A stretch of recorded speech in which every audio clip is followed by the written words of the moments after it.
Avec cette question que beaucoup se posent depuis son annonce officielle hier, jusqu'à quand tiendra ce nouveau gouvernement? Est-ce un gouvernement du centre ou plutôt de la droite ou du centre droit? On va en parler avec nos deux débatteurs du dimanche. Vous êtes un peu maintenant nos Don Camillo et Pépone du dimanche matin sur Sud Radio.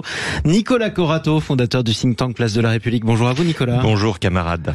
Bonjour à vous camarades. Nous sommes avec William T également, fondateur du think tank Le Millénaire, think tank de droite, Place de la République, think tank de gauche. Gouvernement de droite ou pas pour vous, tiens, William T?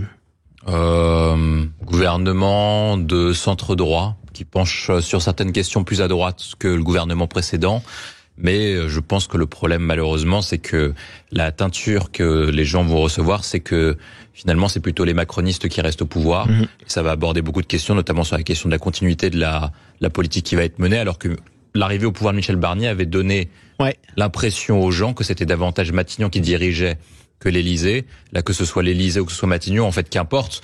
En fait, c'est le symbole et c'est les messages que vous envoyez. Et beaucoup de gens vont se dire que sur les 16 ou 17 ministres les plus importants, vous en avez 66% qui viennent de la Macronie ou de la majorité sortante, et que les principaux noms et les principaux ministères... Je vous sens un petit peu déçu ce matin, William T, l'homme de droite que vous êtes. Moi, je pense qu'ils auraient pu faire quelque chose, et tactiquement, je ne comprends pas comment ils n'ont pas pu le voir comme ça. Il y avait deux possibilités que moi je voyais qui étaient très fortes. La première, c'était de faire un gouvernement d'union nationale en mettant des gens de gauche, des gens de droite, en disant qu'on fait comme en 46 et comme en 58. Personne n'en a voulu. Personne n'en a voulu, parce que beaucoup de gens de gauche n'ont pas voulu le faire pour différentes raisons, que ce soit politique. On n'a pas entendu les Républicains demander au PS de les rejoindre. Non, mais c'était pas aux Républicains de le faire, c'était à Michel Barnier de le faire. En fait, c'était lui qui était Premier ministre, c'est lui qui a composé le gouvernement. La deuxième tactique que moi je voyais, c'est à partir du moment où vous avez une majorité telle que celle-ci, qui est très très relative, avec uniquement 220 sièges, et que vous avez besoin d'une abstention positive du Rassemblement national, en fait, il fallait en profiter pour pouvoir parler aux électeurs du Rassemblement national. Donc encore plus à droite. En tout cas, je ne sais pas si c'est plus à droite. En tout cas, c'est plus au peuple, notamment sur différentes questions, sur les questions économiques et sur les questions de sécurité, de maîtrise des flux migratoires. Bon, on rappelle, poids lourd de droite, Bruno Retailleau, ministre de l'Intérieur. Ça, c'est un marqueur quand même assez à droite. Ministre en conduite accompagnée. Pardon? De ce qu'on comprend en conduite accompagnée, c'est-à-dire qu'on lui a demandé de ne pas aborder certains thèmes. Oui, bon, on verra s'il les aborde ou pas, mais ça, on a le temps de voir. Ensuite, on a un ministre seulement qui vient de la gauche dans les poids lourds. J'ai dit qu'il vient de la gauche parce que je sais ce que Nicolas Corato va me rétorquer. C'est Didier Migaud. Donc c'est pas la peine que je vienne, si vous savez déjà ce que je vais dire.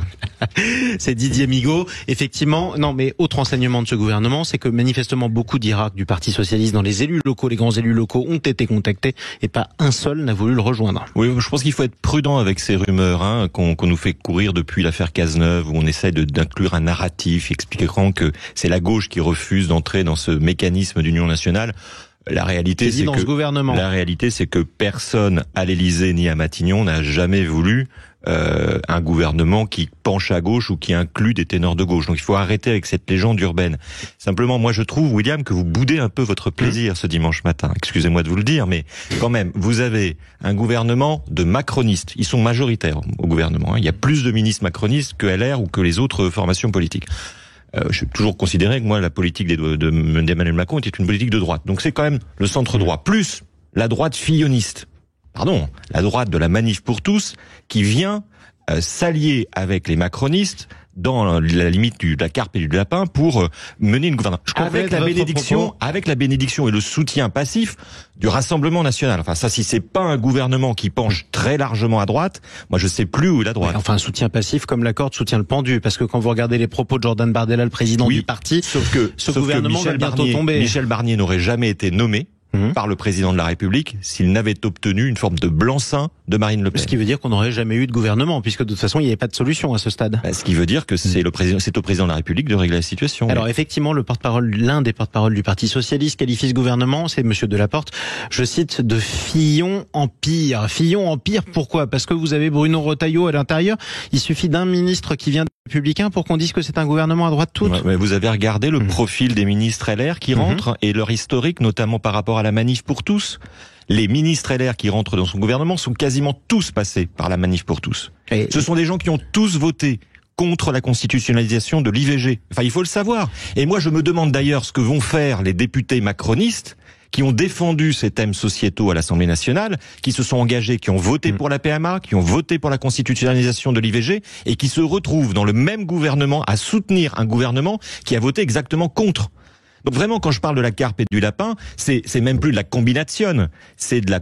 Je sais pas comment qualifier cet état de fait. Vous revenez notamment sur l'une des polémiques de ce week-end, Laurence Garnier, sénatrice Les Républicains, qui est une ancienne notamment de la Manif pour tous. Elle était pressentie au début pour devenir ministre de la Famille. Ça a été refusé. On pensait qu'elle ne serait pas au gouvernement. Elle sera pas ministre de la Famille. En revanche, elle sera secrétaire d'État en charge de la consommation. Bon, ça pose problème ou pas pour vous, William T? Non, mais j'ai vu cette polémique. Je partage même pas ce combat-là. Mais en fait, de ce que je comprends, c'est des gens de gauche qui reprochent à des gens de droite d'avoir des convictions de droite. C'est quand même étonnant. Être de droite, c'est être contre le mariage pour tous.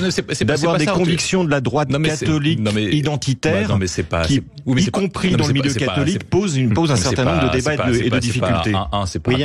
C'est pas interdit par la loi. Deux, ils ont le droit d'avoir des convictions et c'est tout à fait honorable de pouvoir les défendre.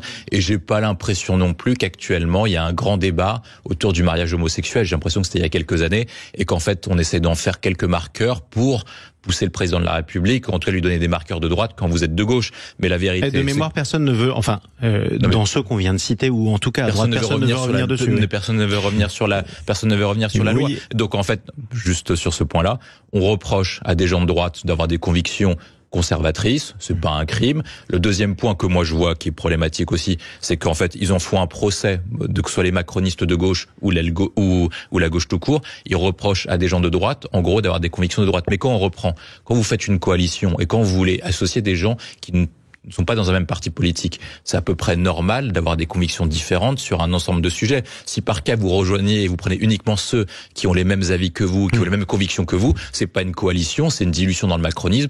Mais à ce moment-là, ils font une équipe tout seuls avec uniquement leurs 3 bandes de copains et les types avec qui ils ont perdu les 2 dernières élections. Voilà. Mais il s'agit pas d'incriminer les idées des uns et des autres, il s'agit de regarder ce qui est compatible ou pas et où sont les vrais clivages. Moi, je remarque simplement que la gauche de la Macronie qui se définit sur ces projets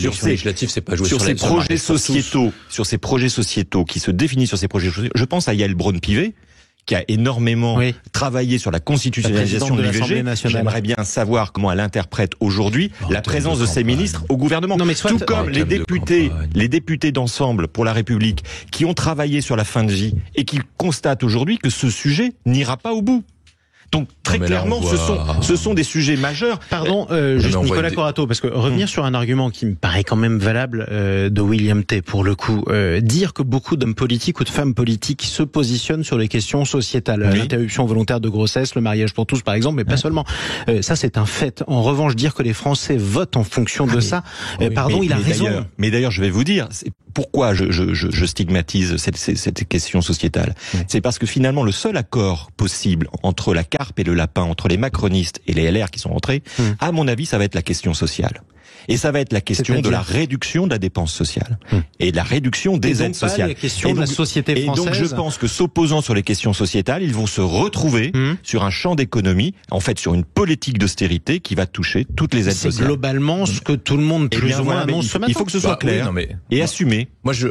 Moi, ça me fait quand même rire. Voilà, on va dire franchement. Rigolez, allez-y. Parce que moi, je regarde à peu près toutes les rumeurs qui sortent, à peu près toutes les réactions de chacun des camps pour voir à peu près quelles sont les tendances. Donc, si je résume, on reproche à Bruno Retailleau d'être ferme sur les questions migratoires. Donc, en gros, on le reproche d'avoir les mêmes convictions que 66% des Français qui veulent plus de fermeté sur les questions migratoires. On reproche également que certains ministres LR aient des convictions sur les sujets sociétaux et sont dits conservateurs. Moi, j'ai pas l'impression, après peut-être que j'étais enfermé dans une bulle pendant les élections législatives, qu'on ait fait campagne sur la constitution de l'IVG, sur la fin de vie. J'ai l'impression qu'on a fait campagne sur l'inflation, sur le pouvoir d'achat, sur les flux migratoires, sur la sécurité et sur la présence ou non du Rassemblement national à Matignon et au gouvernement. C'est à peu près ça les sujets. Mais après, peut-être que j'ai vécu dans un monde parallèle. Ensuite, après, sur l'autre point, on reproche globalement aux Républicains de pas vouloir augmenter les impôts. Mais il y a 66% des gens qui veulent pas d'augmentation d'impôts, qui considèrent qu'avec 48% de taux de prélèvement obligatoire, on est les champions de l'OCDE. Et peut-être qu'au bout d'un moment, il faut changer de logiciel que celui qu'on a mis en place depuis longtemps, qui consiste en une augmentation continue des dépenses publiques publics, une augmentation continue des prélèvements obligatoires et pour autant, on a de moins en moins de services publics, la qualité des services publics se détériore. Donc baisse de la dépense publique pour vous, donc politique d'austérité, c'est quand même le programme. C'est pas politique d'austérité, c'est politique de... C'est pas un gros mot.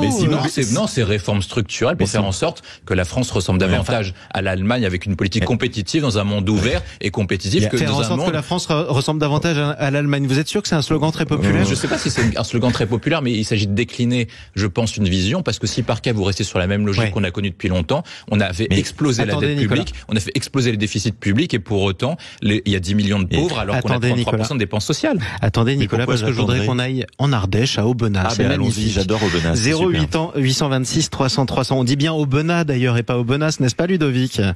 Oui, bonjour Marie, oui, on est en effet. J'espère, bon, j'aurais pu me tromper, je suis pas du coin. Est-ce que ce gouvernement peut tenir longtemps pour vous, mon cher Ludovic? Eh bien écoutez, moi je ne pense pas. Je suis plutôt scandalisé de ce gouvernement. Je pense que Monsieur Macron a bafoué un droit fondamental qui sont nos élections. Et moi, je suis pas branché NFP ou des choses comme ou ce genre de parti-là, mais il y a une représentation du RN, il y a une représentation du NFP, et ça se démocratise pas dans l'approche qui est faite par la formulation de ce gouvernement. En gros, trop de macronistes pour vous alors qu'ils ont perdu les élections. Si je résume ce que vous dites, c'est ça, Ludovic? Pour moi, c'est pas un nouveau gouvernement, c'est un remaniement. C'est un remaniement. Tiens, bonne formule. Merci beaucoup, Ludovic. Je crois que Nicolas Corato boit du petit lait. Pour une fois. Mais ce que je constate, c'est qu'il y a aujourd'hui, parce que vous parliez des sondages, moi, c'est intéressant les sondages. Moi, ce que pensent les Français, c'est la manière dont ils sont au second, au premier, au législatif. Aujourd'hui, minimum 2/3 des électeurs qui ne trouvent ni dans la composition de ce gouvernement, ni dans la politique qui va être menée. Vous parliez de la dépense publique. Pardon, ce sujet n'a pas été un sujet de campagne. Les sujets de campagne qui ont fait le résultat des 2/3 contre 1/3, c'est la fin de la politique économique de l'offre, c'est le pouvoir d'achat, c'est les services publics et c'est l'immigration et la sécurité. Sur tous ces sujets, pardon, ce gouvernement est illégitime. Il n'est pas illégitime démocratiquement, je ne vais pas remettre en cause le champ institutionnel, il est illégitime politiquement parce qu'il ne porte pas les mesures qui permettront de répondre à ce qui s'est exprimé dans les urnes au mois de juillet, à ceci près, que ceux qui portaient un autre programme et qui ont cueilli davantage de voix n'étaient pas en mesure manifestement de former un gouvernement. Vous vous rendez compte, Jean-Marie, les Français ont voté, que ce soit du RN jusqu'au NFP, pour une amélioration de leur pouvoir d'achat. Et ils se retrouvent avec un gouvernement qui va mettre en cause une politique d'austérité comme rarement on en aura vu sous la 5e République.